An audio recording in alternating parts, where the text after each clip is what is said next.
The Coin Lady channel is pleased to have you back. Excuse me, but I was wondering if the upcoming season would start in July. The warning signs, as I've mentioned before, become apparent at the start of July. If you can't see the road ahead, I feel terrible for you. Phase 2 of the off-season will be propelled by the Ethereum ETF narrative. After that, you'll have 3 to 6 months of uptime exclusively for alts, so be ready for the action. This guy's postings are the way to the off-season, and it's clear that we've already completed phase 1 of the money influx into Bitcoin, which caused prices to rise. With the Ethereum ETF soon to be released, and yesterday's video, which I'll include here in the top right corner, in which I mentioned briefly the possibility of ETF approval on July 2nd, just 2 weeks away, we can now begin to channel that capital into Ethereum. In the third stage, known as large caps, Ethereum's performance will skyrocket since it has been outperforming Bitcoin in this market. The fourth phase begins when micro caps, low caps, and mid caps all experience seasonal pumping at around the same time. However, that will occur when Ethereum reaches its all-time high, which it will do very soon. In the meanwhile, we must witness more significant developments in the space for Ethereum to rise over 38%. It will be some time before we see those changes implemented. Everyone can see that Bitcoin has been stable, that is, it hasn't been falling any further. Bitcoin, thankfully, is something we see every day. And if I were to gamble with Bitcoin, I'd rather gamble on the 4-hour chart. I believe everyone can grasp the concept more clearly now. As this recording is being made, Bitcoin is currently maintaining support at this location. We may yet witness a reversal and a return to levels seen in mid-May. I simply do not know how firm the support will be. I think a lot of people are crossing their fingers that it doesn't happen and that things keep going uphill. This period of reaccumulation has lasted for an extremely lengthy period. Currently, 1 Bitcoin is selling for $66,500 per coin, which is comparable to earlier major accumulation stages from past Bitcoin cycles following Bitcoin's all-time high. Regarding alt season, Dendel here also brings this to our notice, saying that we're not even close friends. With any luck, this sheds some light on where we stand in the cryptocurrency season indicator's very low cycle since November 2022. Very few have been able to outperform Bitcoin's prior all-time highs. At the moment, many cryptocurrencies are trading at least 70% below their all-time high. On top of that, Bitcoin controls 56% of the cryptocurrency market. This whole season hasn't taken off yet, and all these things are just painting a picture of it. While I'll get into this further in a moment, for now, let me just wrap up this tweet by bringing up the entire 3 market cap. That means the dominance of altcoins is still far lower than it was in earlier cycles. Quarterly retail trading volume on Coinbase peaked at $177 billion in the last bull run in 2021. For the fiscal year 2023 to 24, the retail trading volume on Coinbase was a meager $56 billion. So that is also down 68%. This is only the beginning, as all these measures show that there is a long way to go. Because I know a lot of you were excited following the first Bitcoin pump and are now wondering, okay, was that it? I'm glad these analysts are stepping out to talk about this. My portfolio is down about 15%, so should I sell now, or was that the worst decision I've ever made? I purchased it at the incorrect moment. You can see that the figures are also showing that the sentiment in the space is neutral, and the 24-hour volume is down. The market hasn't been very active recently. Right now, the colors red and green are blending together at the moment. Again, such percentages are quite small, ranging from 1% to 5%. In general, this is the case. Now that we've covered all 3 charts, I have something else to show you. In the middle of May 2020, there came the last halving. May 20th or so. I was wondering when the last time was that Bitcoin was halved in 2020. May 11th, 2020, let's just fast look that up. Allow me to simply toss something here. Now I'll show you the daily chart again, this time it's on the 4-hour chart. Everything not included in Bitcoin and Ethereum's market caps is included in these 3 total market caps. And maybe, let's say, the middle of May 2020. Was someplace in this area on May 10th, or was that what I said? May 10th to 11th, give or take. Keep in mind, folks, that Bitcoin's most recent halving occurred in late April 2024. About 45 days have passed since we had it, which is still less than 2 months. Let's call it 6 weeks. Days, somewhat more or slightly less, will be brought here. Now, let me show you where we are in relation to the last halving and the overall market value.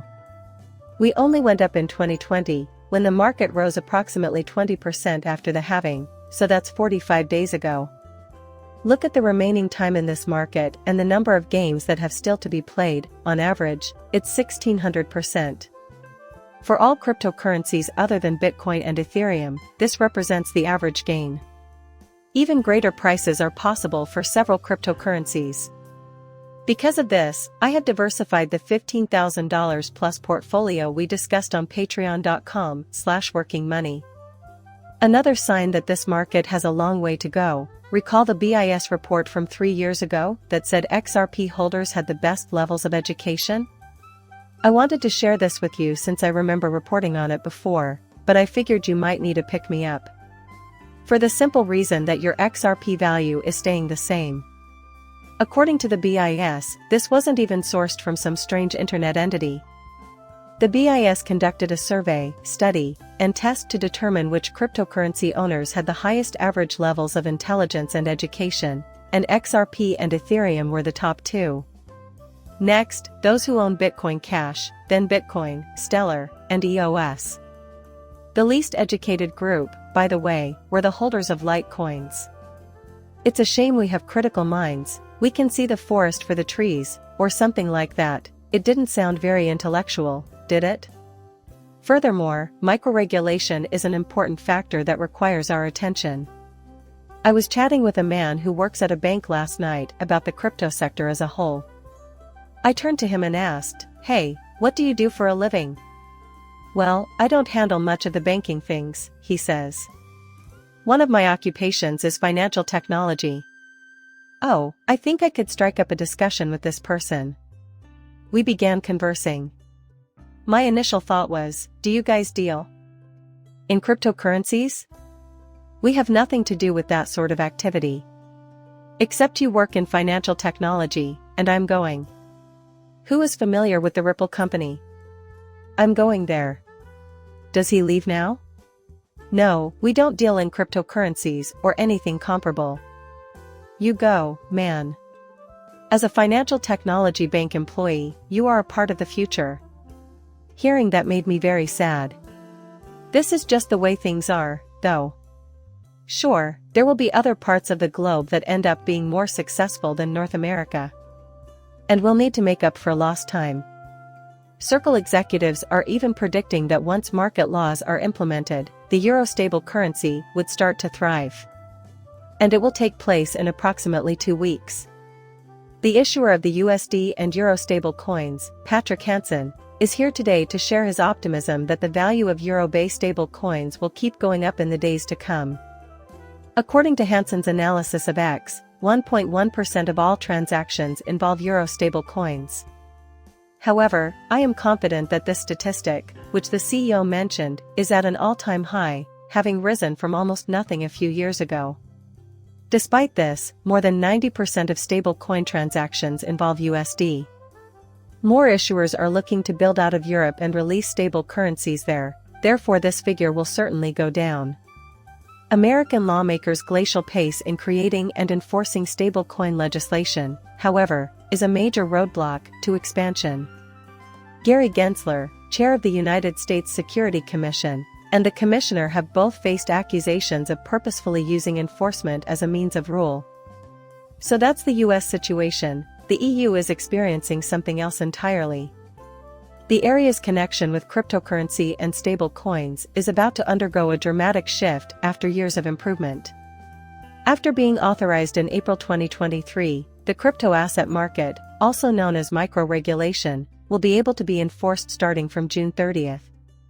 It is a complete framework that aims to manage the digital asset market among member states. It seems like the BRICS countries are doing what they want regardless, but maybe the Western world will usher in the 21st century, and this is what we can expect to see in Europe first. I think it might help introduce the crypto sector to the Western world. This crypto wave needs a catalyst, and I'm hoping it provides just that. Regarding the $102.6 million fine in the Ripple SEC case, Michael Branch is also bringing this up. At this point, it appears that is where we will touch down. In the continuing XRP case, the SEC commissioner has responded to Ripple Labs' request for a reduced penalty. A penalty of $10 million was proposed by Ripple as a more realistic amount. Bringing up the Terraform Laboratories as an example. This past week, I wrote a brief piece on it. The SEC had originally sought a $2 billion final judgment against Ripple. Naturally, the Ripple's lawyers found that to be completely absurd. Officials from the relevant regulatory bodies have confirmed that Terraform Labs has consented to destroy all of its cryptocurrency assets, pay out a substantial sum to people who invested in them, and remove 2 board members who were in charge throughout the infraction. Thus, that's the deal they struck, but they're also claiming that there must be sufficient funds to compensate the retail investors whose rights were infringed upon in the Ripple case. This is Stuart Alvarado remarking on it over X.